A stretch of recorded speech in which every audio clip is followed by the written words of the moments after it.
Le alphelin Tibur Tendrepied est envoyé à Clerval pour demander aux héros de l'aide face à une menace orque. Sur la route, ils affrontent des voyageurs possédant le bracelet de Julius Mortemir. Seuls quelques bandits survivent au combat qui traumatisent Tibur et plongent Marcus dans un long sommeil parsemé d'étranges terreurs. Une fois dans le village de Twemby, peuplé de gnomes et d'animaux sauvages apprivoisés, ils font la connaissance de l'aubergiste Muguette Petitplat, qui déplore la présence croissante de fausses pièces d'argent, et d'une personne appelée Ibné, qui leur parle des mystères de la forêt elfe de Haute-Sylve.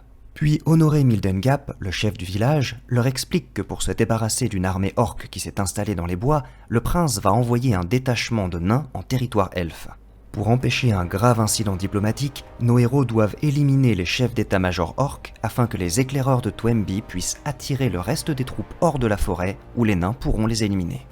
Guidés par Tibor, le frère de Tibur, les aventuriers longent les monts Griseux et sont attaqués par un ogre, apparemment venu de l'armée, puis ils arrivent à proximité du camp, qui est installé autour d'un vieux temple elfe et regroupe plus de 200 orques. En passant devant une roche ornée d'une rune elfique, Elical la lit à voix haute, Thaonar, et il disparaît soudain, tandis que le rocher s'ouvre sur un passage souterrain.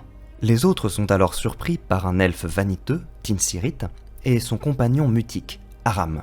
À l'issue d'un échange laborieux, ils acceptent de s'associer aux aventuriers pour chasser les orques.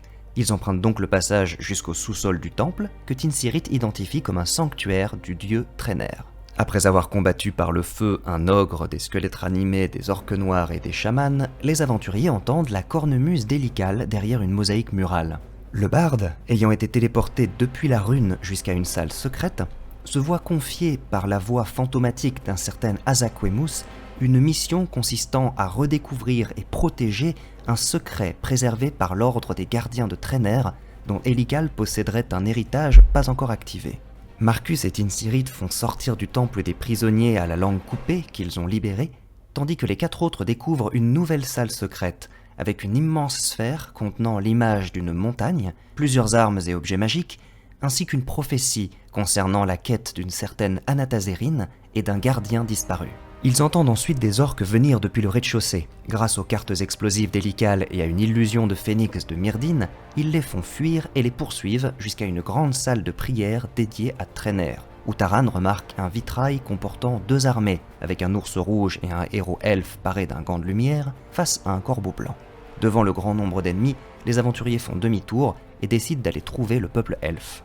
Dans la forêt austère, Ygritte tente de se connecter à la nature et voit arriver un grand ours rouge, apparemment lié à elle, qui s'associe au renard de feu de Taran pour les guider jusqu'à Ket, une guerrière elfe solitaire, aux yeux bandés et accompagnée d'une nuée de chauves-souris. D'abord méfiante, elle leur révèle finalement qu'elle était la garde du corps d'Azaquemus.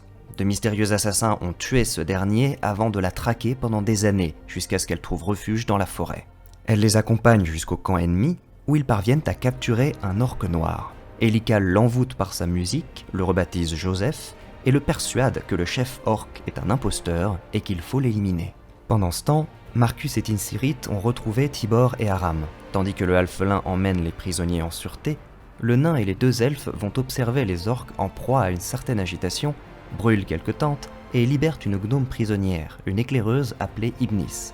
Puis Marcus ressent une peur familière et découvre un cadavre orque avec une étrange marque creuse noircie au niveau du cœur. Après avoir revu Tibor au camp des éclaireurs, Marcus et les elfes rejoignent le reste du groupe. Au cours de la nuit, Taran et Ket discutent et se rendent compte que l'oncle du paysan, Noah, avait aidé l'elfe à Valastir lorsqu'elle était démunie. Le lendemain, le petit groupe retourne dans le passage secret et envoie Joseph, accompagné d'Elical déguisé en orque blond et Taran transformé en araignée, pour attirer le chef dans le sous-sol. S'ensuit alors un affrontement titanesque, au cours duquel les coups de hache du puissant Urgashn manquent de tuer Ket, Tinsirit et Marcus, qui récupèrent une lettre que l'orque avait tenté de brûler. Taran finit par achever l'ennemi dans les flammes, et tandis que Myrdine lit la lettre, qui parle d'une attaque coordonnée sur Clerval et Wix, Elical envoie Joseph dire aux orques que leur chef est mort.